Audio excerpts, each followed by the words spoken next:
더 깊은 이해를 위한 10분 시작하겠습니다. 오늘은 한나라 건국과 관련된 이야기를 하겠습니다. 시황제에게는 아들이 여러 명이 있었는데 장남인 부소가 굉장히 뛰어난 아들이었습니다. 부소는 어렸을 때부터 굉장히 어질고 총명해가지고 진시황의 그 중신들에게 굉장히 신망을 얻었다고 합니다. 실제로 시황제가 기원전 221년에 중국을 통일했죠. 통일하자마자 했던 게 거대한 토목 사업이었어요. 그래서 만리장성 쌓고 그리고 아방궁 짓고 또 자기의 이 무덤 여산능 짓느라고 수없이 많은 사람들을 동원해가지고 노역에 시달리게 했죠. 또 흉노와 남월 정벌을 한다고 군대를 파견하는 바람에 군대를 파견하면 돈이 들잖아요.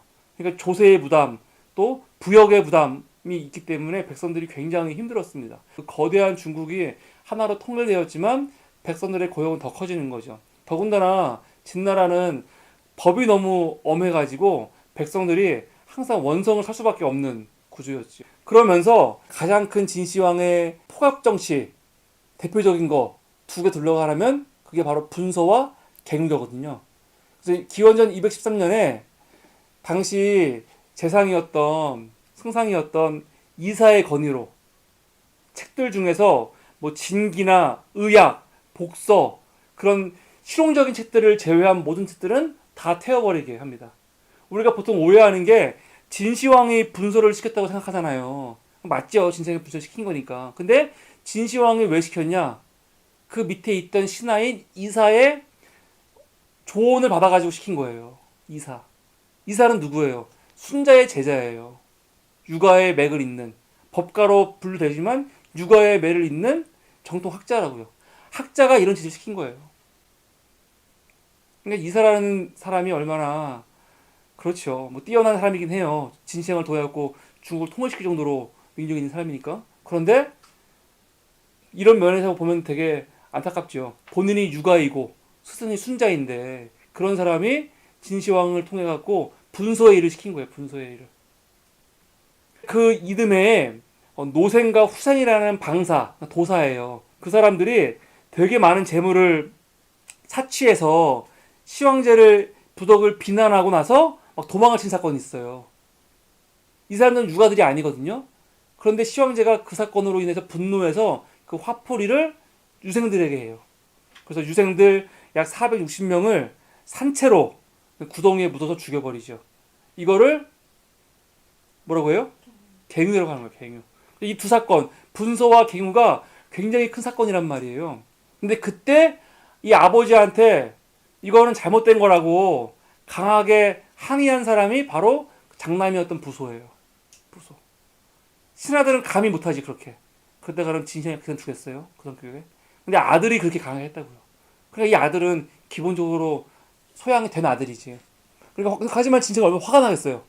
화가 나니까 그 아들을 어디로 보내냐면 국경으로 보내버려요. 국경. 그 흉노와 싸우려고 흉노를 막으려고 장성을 쌓았잖아요. 그때 그 장성을 누가 지키고 있었냐면은 몽염이라는 장군이 지키고 있었단 말이에요. 몽염은 진나라를 대표하는 대장군이에요. 굉장히 훌륭한 장군.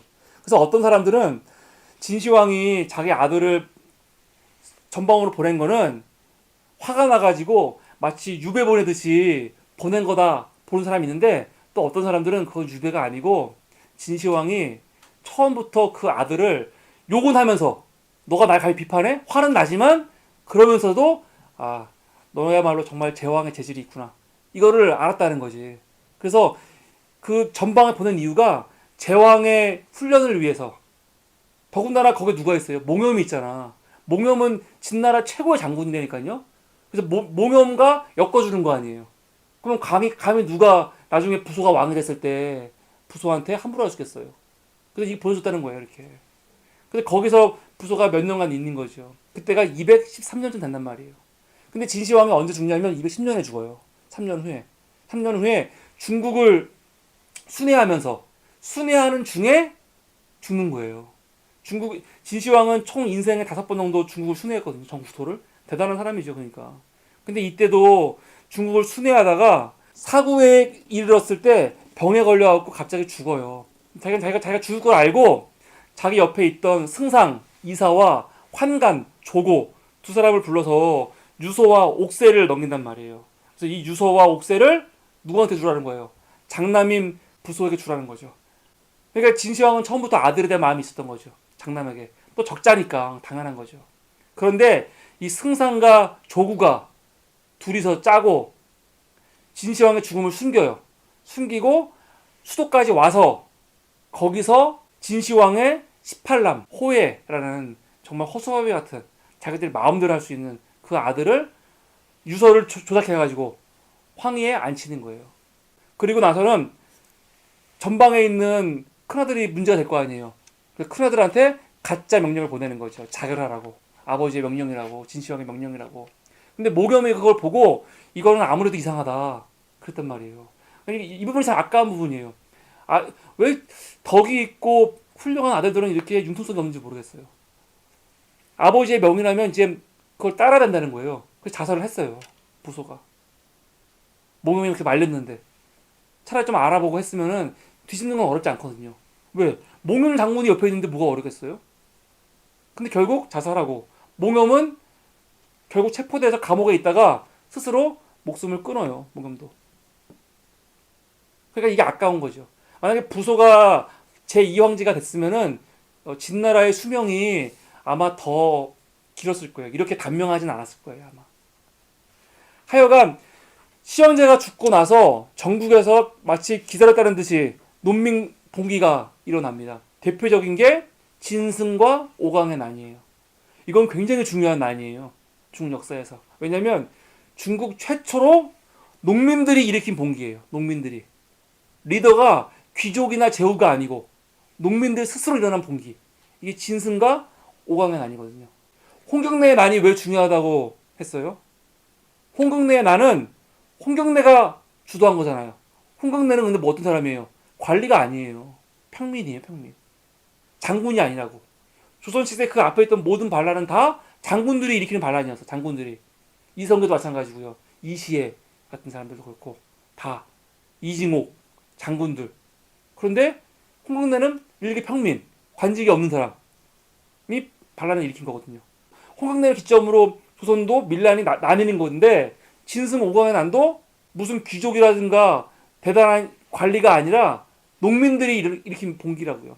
봉기를 왜 일으켰냐면 기원전 209년 7월에 진시황 죽고 한 해 정도 지난 거죠. 좀 변방 수비를 명을 받고 이 마을 사람들이 일정한 기간까지 그곳에 도착을 해야 돼요. 근데 그때 여름 장마였기 때문에 비가 많이 오니까 홍수가 나고 그러면서 길이 막힌 거예요. 시간이 늦어졌어. 아무리 생각해봐도 기한 내에 갈 수가 없어요. 기한 내에. 근데 진나라 법에선 기한을 못 지키면 다 참수해요. 그러니까 이때 어차피 도착해도 우린 죽는다. 늦었기 때문에. 근데 혹시 죽지 않더라도 변방에 갔으면은 다시 언제 고향에 돌아올지 아무도 모른다. 이런 마음이 드는 거예요. 죽을 바에는 이렇게 죽을 수 없다 하면서 굉장히 유명하게 남긴 말이 이때 나오죠. 이게 뭐예요? 왕후 장상의 씨가 따로 있는가? 우리는 똑같은 인간이 아닌가? 이런 말을 한다고요. 왕후 장상의 씨가 따로 있는가? 인간이 똑같지. 지금 우리가 들을 때는 별거 아닌 말 같잖아. 너무. 그런데 이 시대 때 농민들이 왕이 어딨고 귀족이 어딨고 농민이 어딨고 다 똑같지. 이런 인간은 다 평등하다라는 생각을 갖고 이건 그냥 아마 즉흥 던진 말일 수도 있고 후대에 만들어진 말일 수도 있는데 그래도 민중들의 입을 통해서 이런 평등이라는 개념이 나왔다는 게 자체가 대단한 거예요. 나중에 고려시대 가면 만적의 난이라고 있어요. 고려 무인정권 때. 그때 만적도 이 말을 해요. 왕후 장상의 씨가 따로 있는가? 이렇게 말. 대단한 거죠. 결국 농민들이 봉기해서 당시 초나라의 수도였던 진을 함락을 해요. 이 농민들 진승과 오강이 옛날 초나라 사람들이에요. 옛날 그 초나라가 있을 때 수도가 진인데 그 진을 함락을 한다고요. 그러면서 농민 정권을 세워요. 실제로. 그리고 사람들이 엄청나게 몰려들죠. 그런데 6개월을 못 버텨요. 이분들이 농민들이고 관료가 아니잖아. 그러다 보니까 조직에 대한 개념이 없잖아요. 그러니까 결국은 안에서 내분이 일어나고 그러면서 6개월을 못 버티고 와야 돼서 결국은 몰락하는 거죠. 그런데 짐승과 오강의 난이 진나라를 멸망시키지 못했지만 이 난이 있고 나서 전국에서 이제 농민 반란이라든가 여기저기서 반란이 막 일어나는데 그 중에서 제일 컸던 대표적인 게 같은 초나라에서 일어난 유방과 항우의 난이죠. 유방은 유방대로, 항우는 항우대로 들고 일어나서 진나라를 멸망을 시킨 거잖아요. 항우는 굉장히 힘이 센 초나라의 그 귀족 출신이잖아요. 집안이 너무너무 좋은 사람이에요. 집안이. 초나라에 전설적인 장군이 있어요. 전설적인 명장. 초나라 사람이라면 다 이름만 들어도 가슴이 막 뜨거워지는, 초나라를 마지막까지 지키다가 죽었던 항연이라는 장군이 있거든요. 그게 후손이란 말이에요. 후손. 그래서 자기 숙부였던 항량의 손에 길러져 갔는데 아주 어렸을 때부터 힘이 세고 워낙 재능이 많은 능력이 있는 정말 제왕의 기질이 있는 그런 사람이었고, 유방은 그냥 농민, 정말 그냥 농민이었어요. 농민. 아무것도 아닌.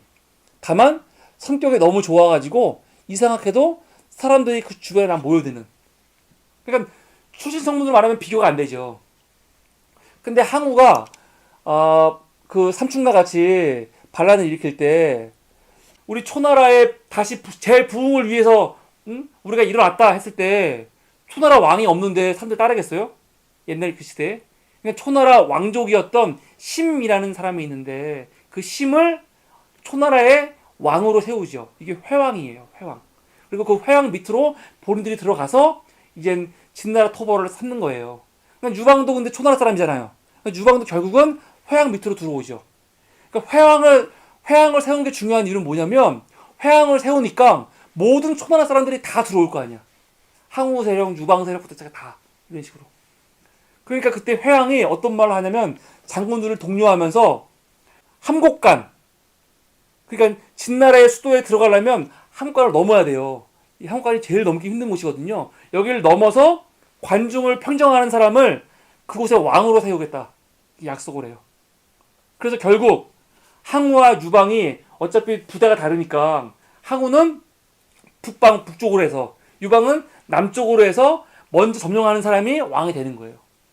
근데 항우는 워낙 강한 사람이야. 항우가 가는 북방에는요, 진나라의 최고 정예 부대였던 장감이 이끄는 20만 대군이 있었어요. 20만 대군. 아주 유명한 전투거든요. 이 거록 전투라고. 그 거록 전투에서 항우가 20만 대군을 그냥 이겨버린다고요. 항우는 가는 곳마다 다 전쟁을 하면서 여기를 다 점령을 해갖고 들어가. 유방은 거의 싸움을 안 해요. 가는 곳마다 그냥 문을 다 열어줘. 그리고 결과적으로 항곡간에 먼저 들어간 게 누구냐면 유방이 먼저 들어간 거예요. 유방이. 기가 막힌 일이죠. 근데 유방이 들어갔을 때 진나라의 황제는 누구였냐면, 아까 이사와 조고가 호해를 진시황의 18왕자를 황제로 세웠잖아요. 이게 이황제예요. 시황제가 첫 번째 황제잖아. 두 번째 황제가 이황제 아니야. 다음 황제는 삼황제, 사황제. 원래 그렇게 쭉 갈라 그랬어요. 근데 이황제가 됐는데 반란이 막 일어나고 그러니까 이 조고가 지가 왕이 되고 싶은 마음이 생긴 거예요. 그래서 군대를 몰고 들어가갖고 황제를 죽여요. 죽였는데 본인이 왕이 되려고 했더니 주변 사람들이 그걸 받아들이겠어요? 말도 안 되죠. 그러니까 반란의 책임으로 호해를 죽이고 누굴 왕으로 세우냐면, 안타깝게 죽은 진시황의 장남이었던 부소 있잖아요. 부소의 아들이 있었어요. 자영이라고. 그 자영을 왕으로 세우는 거예요. 그 사람이 진나라의 세 번째 황제인 거죠. 그 자영이 황제로 세워진 다음에 약 40일 후에 유방이 항곡간에 들어가는 거예요. 들어갔을 때 이 유방은 자영을 잘 대우했어요. 그러니까 자영이 항복을 했죠. 유방한테 먼저 항복을 하고 유방도 자영을 살려주고. 그러면서 여기서 유방이 했던 중요한 게 약법 3장이라고 해서 백성들한테 위해를 가하지 말라는 거예요.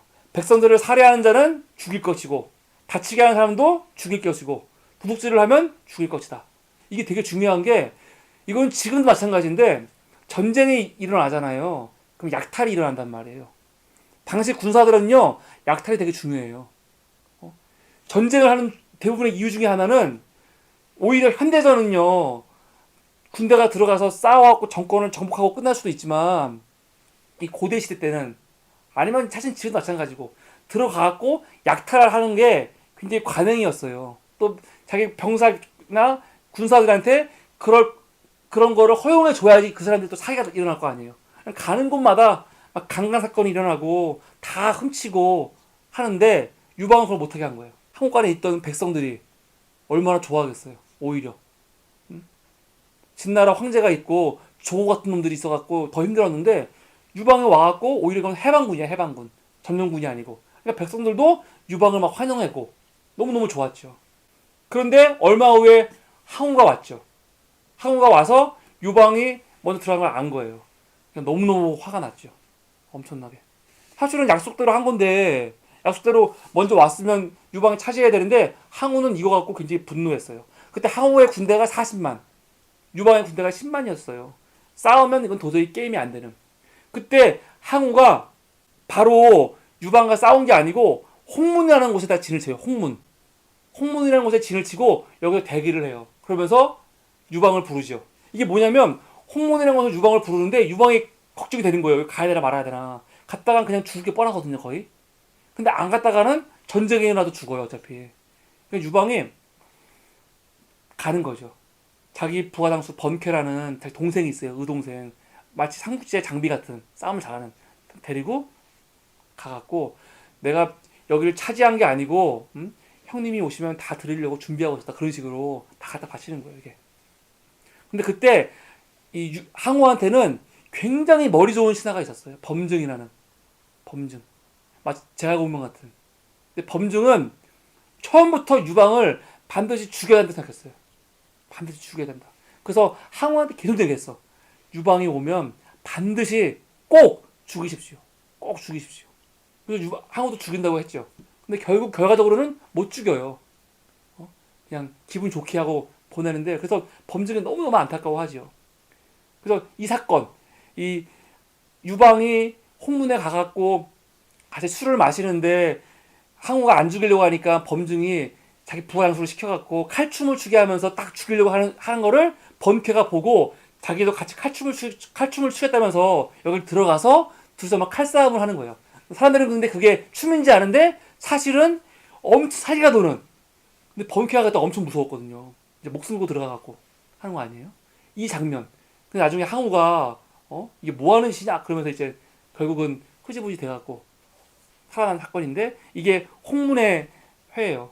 여기서 결국은 구살자로 살아난 유방은 이제 이 항복관을 다 바치죠. 항우한테. 그러면서 겨우 살아나죠. 항우는 들어오자마자 자영을 죽여요. 초나라의 복수로 진나라 왕을 죽인 거지. 그러니까 잔혹했죠. 죽이고 함양은 너무 좋은 땅이라고요. 제왕이 여기를 지켜야 되는데 이 바보같이 자기 고향이 팽성이거든요. 팽성으로 돌아가요. 그러니까 그때 신하였던 간이대부 한생이라는 사람이 이게 말이 되느냐. 함양을 이렇게 어렵게 얻어놓고 여기야말로 제왕이 있어야 할 곳인데 팽성은 시골이거든요. 거기로 가는 게 말이 되느냐 막 말린다고요. 근데 항우는 자기가 성공했잖아.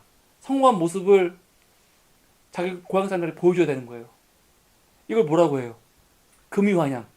이란 말이 여기서 나온 거예요. 금이환양. 금이라는 게 비단 옷이거든요. 비단 옷을 입고 내가 우리 산들한테 보여줘야 되지 않겠냐. 그런 마음으로 간 거예요. 그러니까 한생이 막 반대하니까 끓는 가마솥 속에 한생을 넣어서 죽인다고요. 그러니까 그렇게 항우가 포악했던 기질이 강했던. 특히 본인의 재능이 너무 뛰어나서인지 신하들을 너무 함부로 대하는 게 있었어요. 그래서 사실은 항우 옆에는 좋은 신하들이 많았거든요. 다 떠나는 거야. 떠나는 거죠. 대표적인 게 한신 같은 사람들. 정말 천하의 명장군인 한신이 항우 옆에 있었는데 항우가 안 써주니까 떠나서 유방한테 가잖아요. 근데 유방은 한신을 보자마자 어떻게 해요? 아무것도 아닌데 검증된 게 없는데 근데 자기의 모든 군대를 다 맡기잖아요. 군권을. 물론 이것도 유방이 알아본 게 아니고 유방 밑에 있었던 소화라는 재상이 알아보고 그걸 한 거지만 그 얘기를 듣고 쓴 게 어디예요. 그러니까 결국 항우를 이긴 사람은 유방이 아니에요. 한신이 이긴 거지. 한신이. 항우는 기본적으로 진나라를 멸망시켰죠. 그럼 비전이 있어야 될까요? 비전이. 앞으로 뭐 하려는 건데. 진나라 멸망시킨 다음에 뭐 하려고 하는 건데요? 항우는 진나라의 이전으로 돌아가고 싶은 거예요. 이전으로. 근데 이전이 어떤 시대냐면은 주나라 때는요 봉건제였죠. 그래서 주나라 때는 주나라가 있고 제후들에게 땅을 줬잖아, 땅을. 근데 진나라가 되면서 그렇게 안 하고 다 왕실에서 직접 다스리잖아요. 총독을 보내갖고. 근데 이걸 다시 돌려가지고 초나라를 만들고 제후들을 보내서 제후들에게 땅을 줘갖고 그걸 통치하게 하는 다시 봉건제로 돌아간 거란 말이에요. 근데 봉건제 돌아간 건 좋아. 그러려면 땅을 나눌 때 자기를 도왔던 신하들에게 땅을 줄 때 좀 공정하게 줘야 될 거 아니에요. 근데 공정하게 주진 않았어요. 그러니까 자기를 따랐던 신하들이 각처에서 반란을 일으키는 거예요. 그러면 또 그걸 가갖고 다 정벌해갖고 아주 잔인하게 다 징벌하죠. 싸움을 잘하니까. 군대가 세니까. 그런 식으로. 그 와중에 이 항우가 가장 크게 한 잘못이 뭐냐면 아까 초나라 왕족이었던 심을 왕으로 세웠잖아요. 회왕으로. 근데 초나라가 이제 진나라를 멸망시켰죠. 그럼 이제 왕은 뭐가 되겠어요? 황제가 돼야지. 그리고 본인은 이제 왕이 돼야 될 거 아니야. 근데 항우는 본인이 왕이 안 되고 뭐가 되냐면 그래서 항우는 본인을 패왕이라 불렀단 말이에요. 그래서 우리가 잘 알고 있는 장구경 주변에 패왕별이가 있잖아요. 패왕별이가 뭐냐면 패왕이 사랑했던 자기의 아내, 굉장한 미인으로 알려져 있는 우미인인데 우희이잖아요.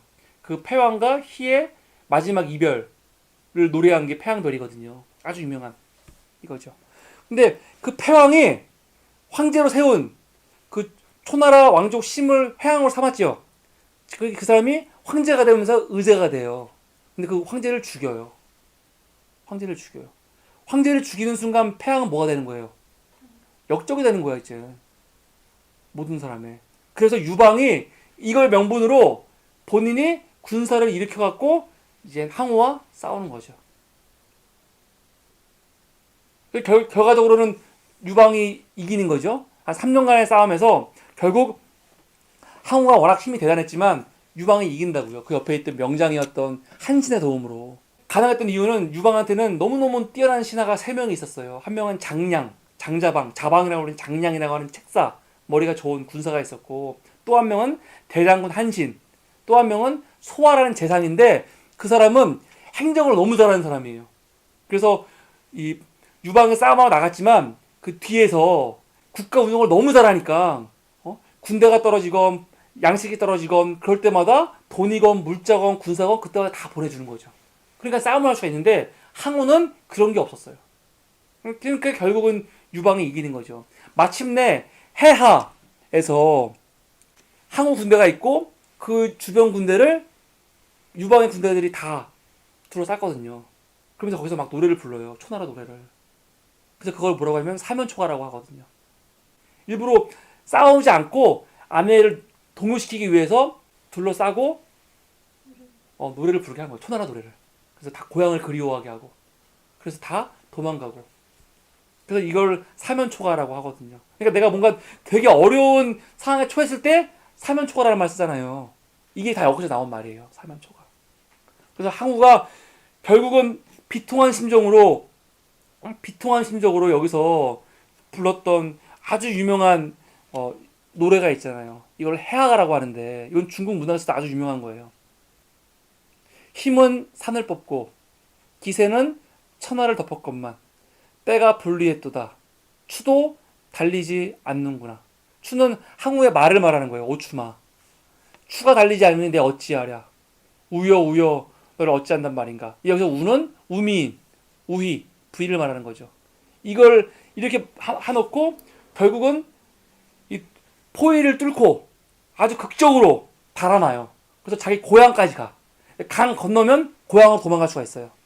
근데 거기서 고향을 바라보면서 내가 이 고향을 넘어왔을 때 나와 함께 왔던 부하들이 다 죽고 나만 남았거든요. 근데 내가 어떻게 나 혼자 돌아가랴 하면서 거기서 목숨을 끊죠.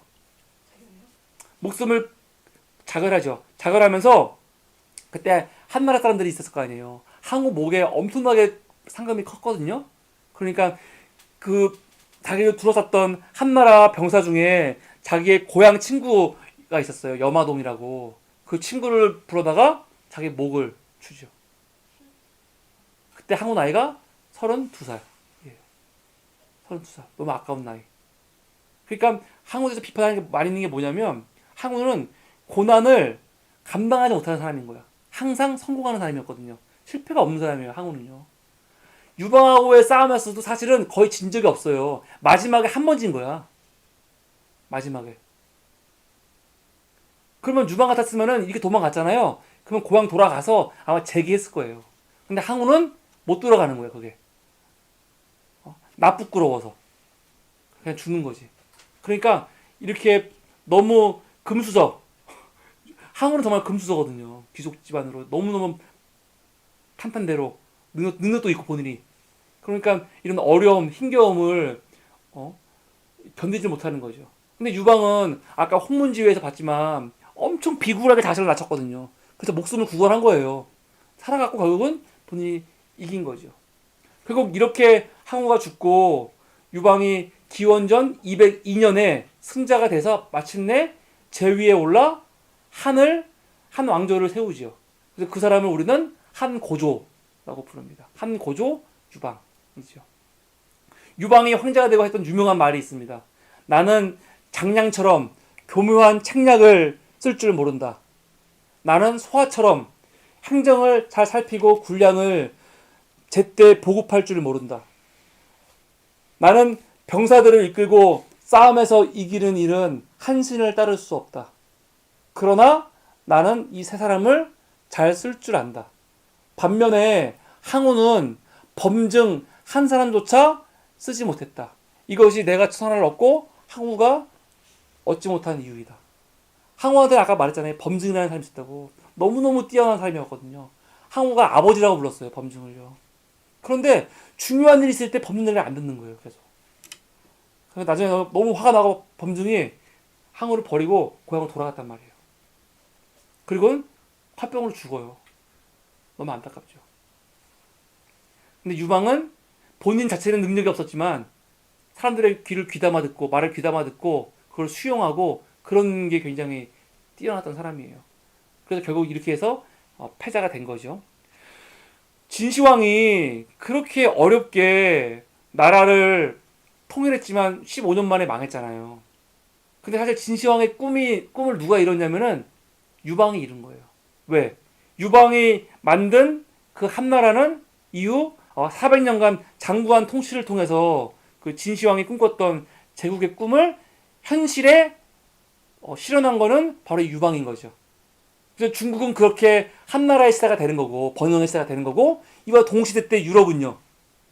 로마의 시대, 로마의 평화 시대가 되는 거예요. 그러니까 동양도 그리고 서양도 다 굉장히 문화적으로도 그렇고 여러 가지로 평화의 시대 그리고 이게 누구를 위한 평화인지 모르겠지만 하여튼 굉장히 안정적이고 동양은 한나라 그리고 서양은 로마라는 제국으로 통일된 시대가 바로 이 시대입니다. 그러니까 결국 두 나라가 무역을 하잖아요. 이렇게 만나가지고 비단길이죠. 실크로드. 오늘은 항우와 유방의 이야기와 관련해서 한나라 건국 이야기를 했습니다. 늦은 시간까지 경청해주신 여러분 감사합니다. 팟빵을 듣고 계시고 유튜브를 보고 계신 여러분 감사합니다.